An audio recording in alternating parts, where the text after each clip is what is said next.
Par milliers, les touristes russes sont rapatriés d'Égypte ce week-end suite au crash de l'Airbus dans le Sinaï il y a une semaine. L'hypothèse de l'attentat progresse, y compris à Moscou. Conséquence, les agences de voyage russes ont déjà commencé à enregistrer des annulations de réservations. De quoi être préoccupé quand on sait que l'an dernier, ce sont 3 millions de Russes qui sont partis en vacances en Égypte. L'Égypte est une de nos destinations les plus prisées, confirme cette responsable de l'Union des tours opérateurs russes. Pour nos clients, ce pays est l'endroit à la fois le plus proche, le plus ensoleillé et le moins cher. Vous savez, 80% des Russes qui partent en vacances à l'étranger choisissent des destinations balnéaires. Donc c'est vrai que là, les choses deviennent un peu plus compliquées.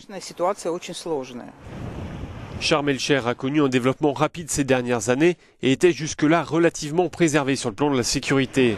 Après les Russes, ce sont les Britanniques qui sont les plus présents dans cette station balnéaire égyptienne. Certains refusent de céder à la panique. La réaction de mon gouvernement est excessive, commente ainsi cette touriste britannique. David Cameron a pris des décisions avant même l'examen des boîtes noires. On se sent en sécurité ici, ajoute cet autre touriste. Ça fait 11 ans qu'on vient ici. Vous pensez qu'on viendra encore s'il y avait le moindre risque ?